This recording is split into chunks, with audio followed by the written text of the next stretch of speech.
Hello, everybody. Here, this is Stan here from Broken Neck Radio. We're getting ready to do some nice chatting here with some of our participants in the upcoming Canadian final for the Vaughan Metal Battles.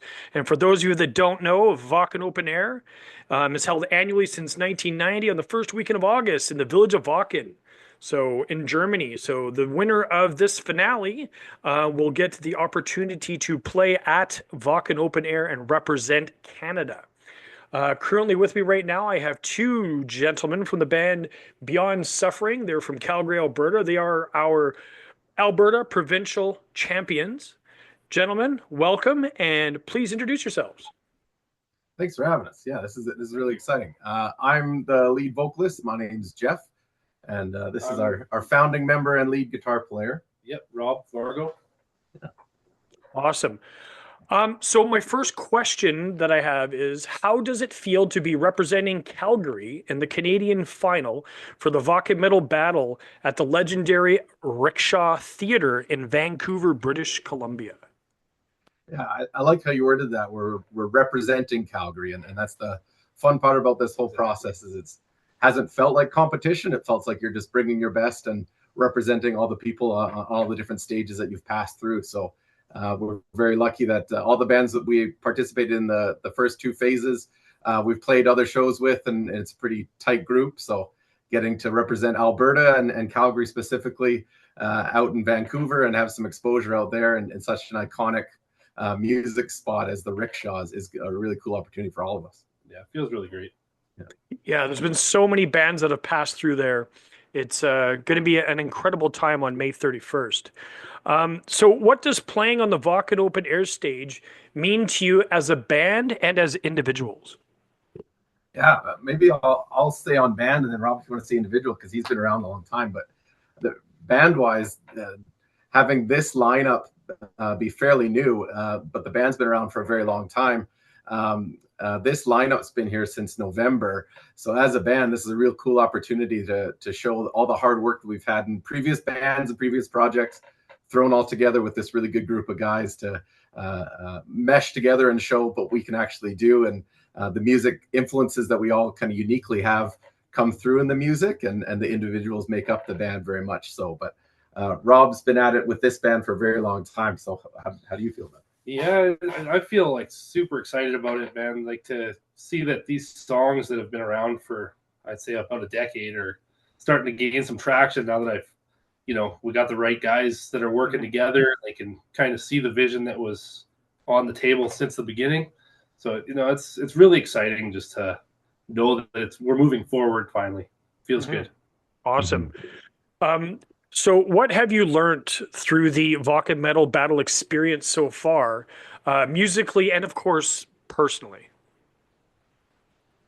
I'd say, we've stepped up since even round one to round two. We saw, what some of the bands were doing and realized that, we got to, bring a little bit more effort into some of the pre-production, post-production stuff. In between songs, having sound bites instead of just blank space, dead air.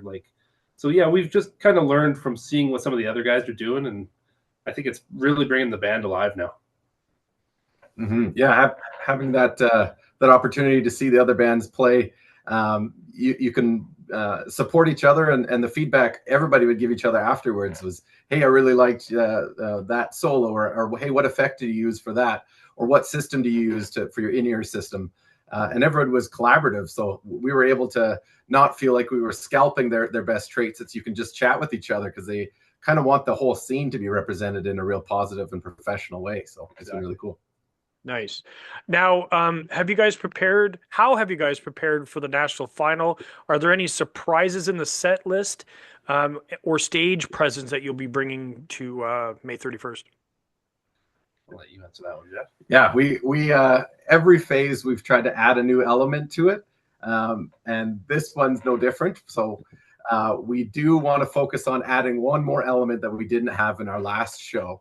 So that one's going to be a surprise. Nice. But it's a pretty cool addition that we have some friends and family coming from Alberta who have seen us at each level. Oh, good. So be a new thing for them. Some of these people have been around since day one. getting to see a different part of the show that they haven't seen yet to raise it up even a little bit further. Awesome. What separates Beyond Suffering from the other bands competing on May 31st, and why should Canada send you to Vaughan? Man, oh man. That's a tough one. I mean, I feel like we got a lot of like melodic hooks, some intricate guitar work, like great vocal styles, like everything that we blend together with the five of us. Like we all add our own unique touch to the music. And it sets our songs, from what they were 10 years ago to now. I feel they've increased tenfold. So I feel we would represent not only Alberta and Calgary, but Canada quite well over there. That's the fun part about kind of blending all the different individual musicians that are in this, is you can hear it in different songs that are really catchy hook, and then the next verse has a really intricate solo coming up, or a hardcore breakdown, or there's some thrash beats on the drums. So you can hear those different elements that all of us have as our preferred background in music coming together and really showcasing multiple genres. So it's kind of a fun way for us to represent the whole scene for us. Nice. Now, for those just discovering Beyond Suffering, how would you describe your sound and the message that you're trying to put out there with your art? Maybe if I could say the message, you say the sound. Yeah. The message one, these songs were important for all of us, that it wasn't just nonsensical stuff. We wanted it to be something we can all relate to and still feel heavy. So we chose to focus on some tangible mental health themes and some darkness and despair type stuff without being too bleak. That everybody can relate to without having to be so specific in what the songs are, and just try to make it so that you can understand the hooks and the emotion that the song's trying to relay in a relatable way. So all the songs don't have a center in fantasy or anything like that. It's just the natural stuff that no matter whatever reason you're experiencing those feelings, everybody has felt at some point, and that makes the words, when you're in a metal band, sometimes they can't understand what you're saying, but the passion of what we're trying to put out there is something that's relatable in a positive way, while acknowledging that dark space that people can get to sometimes for the messaging of the band. Yeah, well said. And I'd say for the sound, like we kind of blend elements of thrash. There's some deathcore in there, obviously some early 2000s metalcore. Pull in some inspiration from some neoclassical artists like Yngwie Malmsteen and Vinnie Moore. So yeah, it's kind of a blend of everything that makes Beyond Suffering what it is. And so how did the band form, and how has your style evolved into the melodic deathcore beast that it is today? So it formed kind of just as a basement project between me and some older friends. That would be, I'd say, close to a decade ago. We did a few shows back then. Was never really the tight lineup that it has today. And then, so I almost would say that we just formed in 2024 when the lineup was finally completed with the right guys, the right members. And yeah, like it's just become what it is today from them. Nice. What are some of the lyrical themes or inspirations behind your music? Yeah, we just released a pre-release demo called Buddha. And the name Buddha was there before we even built what the song was about. And it kind of fit. We have two EPs lined up. One's darkness and one's light. And the Buddha was kind of that transition point of being calm and still, even though you're in a chaotic space, and needing to be grounded and sure of yourself, even though there's chaos around you, and kind of that resiliency that needs to happen in between a dark place and a light place. So our whole song Buddha is very much to that same sort of principle of Buddhism itself, and controlling what you can, and being sure of what your abilities are, even though the world around you could be chaos and unpredictable. So a lot of our songs have similar themes of some resilient factor, or some sort of uprising of some sort of nature. But the Buddha one's a really cool one for our first pre-release to mark kind of that in-between point of those dark and light EPs that we're going to be releasing soon. Nice. And how does the Calgary metal scene influence and or support your sound and growth as a band? Yeah, we've had people coming to our shows, every single show, who aren't our personal friends, aren't our family or anything, who followed us at every single show so far, and multiple people. So it's unique. All of us have been in bands before, and you get the pocket of people who just love the scene and they'll show up to whatever shows. But these people are specifically coming and like to watch us. So that's a fairly unique thing for us, that these people that have no allegiance to you personally are coming because they just really respect what you're putting out there as performers, and how much effort you're putting in to entertain them. So that's been a really cool supportive part. And the promoters that are coming out, we have people who make merch, or different promoters are coming to our shows with no intent of selling anything, just to say, wow, that band's really cool. I want to know when your next show is. And playing with multiple bands over and over again and seeing them at different venues is a really cool thing as well, because this one is no different. We're a little bit closer than some of the other bands coming to Vancouver, so we're offering up some of our gear for them to use just to make it easier to travel. But it's no different. Bands coming from Edmonton, who the last stage for Vakken, sharing as much gear as you can, and making sure, is that set up the way you need it? Do you need me to show you how to use stuff, whatever? It's been really supportive just on every level that we've had so far. So we kind of feel there's some lightning in a bottle that we need to capitalize on here. Nice. Who are some of your biggest influences from both Canada and globally in terms of writing, performance, and intensity? Oh, great question. Yeah, I mean, I'm a huge fan of the band First Fragment.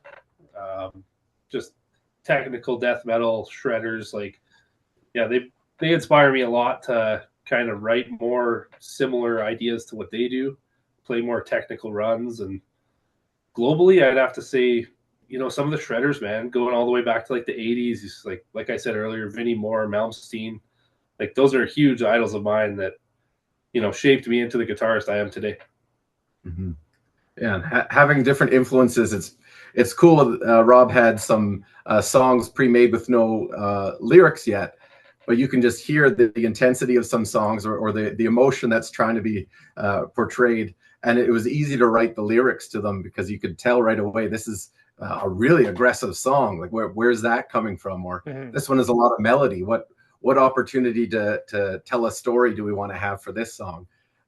So the songs, even though we need to make sure that we're sticking to a genre, we don't want to be just the same song on repeat and just small variations. So exactly, this has been really cool with the influences that we've all put in here. And my background is a lot more emo, and now in an adult lens, making songs that have some emotion to it, just in a more mature backing to it. So yeah. Now, are there any other plans for new releases this year? I know you just mentioned you just dropped Buddha. Is there any other ones coming out this year? Because we still got half a year left. Yeah, part of the benefit of Beyond Suffering being around for so long is there's a catalog of songs waiting for us to just put into recordings. So we do uniquely, I think, have 2 full EPs ready, and we had to decide which ones are the darker ones, which ones are the more not necessarily inspirational, but more uplifting ones, and we separated them into a darkness EP and a light EP.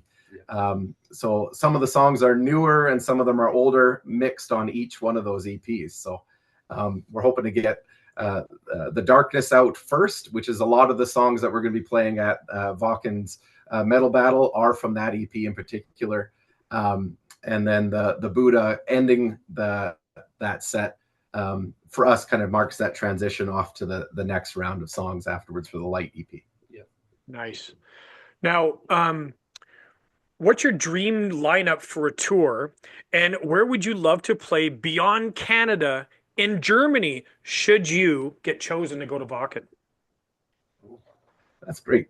Dream lineup. What do you think? Dream lineup. You know, some of the bands I would want to play with aren't bands anymore, unfortunately. But you know, like I said earlier, First Fragment, those guys are one of my top all-time faves. So like, if I could ever play a show with those guys, that would be a dream come true for me personally. What about you, Jeff? Yeah, getting some appeal of some mainstream bands as well.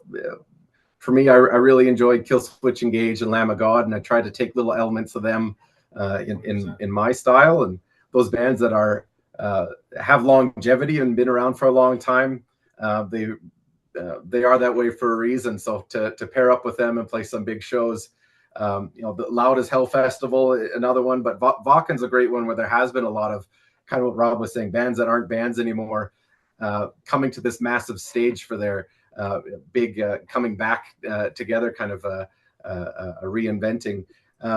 That's really cool when there's such a large stage like that, and Vakken being such a unique space where it comes to life out of nowhere for this festival in particular. You know, close to 90,000 people gathering. When you ask, you know, people if they know where Vakken is, they say no.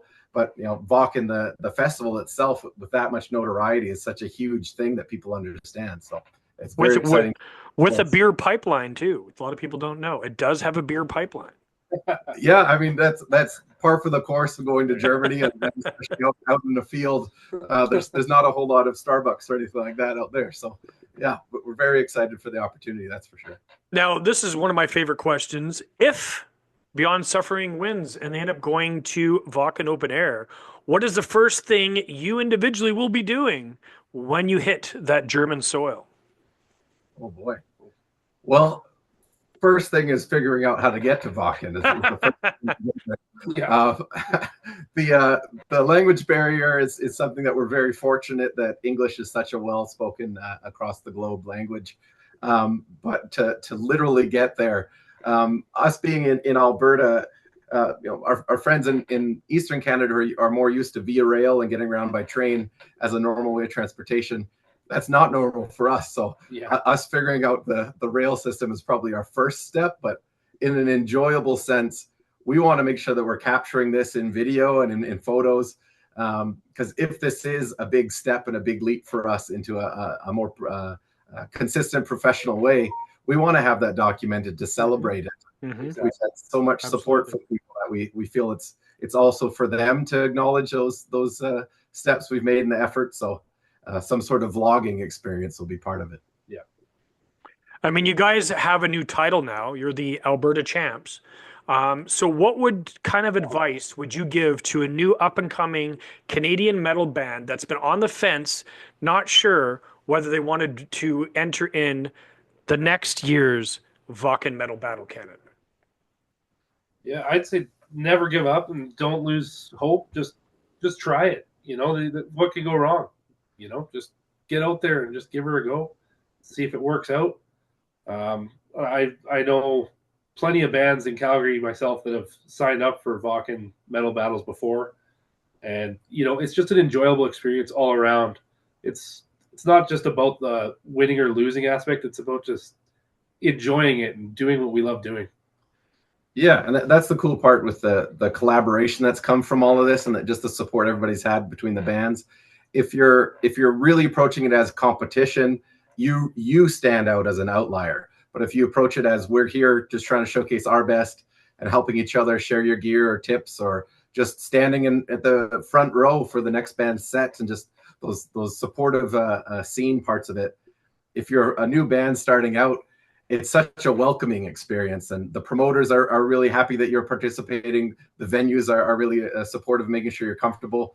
It's just a great experience to feel like you're part of this scene and not just one band against everybody else. Exactly. So what would be a non-metal artist or album that fans of Beyond Suffering would be surprised to learn is in your playlist? Oh man. Do you want to answer or do you want me to? I have a side of me that likes to turn on some certain rap artists here and there. Immortal Technique is one of them, to say the least. Yeah, it's kind of unusual for me because people look at me and they're like, "Oh, this guy's a big metalhead," but you know, I listen to pretty much everything. So I'm a Calgary, Alberta, born, raised guy, so country's in there somewhere. And the old school '90s, '80s country. I've got Randy Travis absolutely on karaoke locked in. So, yeah. Well, this is another good question I like. What is your worst gig experience, and how did you recover from it? I'll share one quick. Yeah.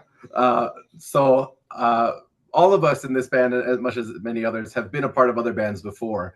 I was playing a show in Ontario, in rural Ontario, and there was no security. It was kind of a dead bar, so I don't even remember seeing the bartender, but there was a pretty intoxicated lady coming up to the stage, and in the middle of a song tried to slow dance with me while I'm playing the song.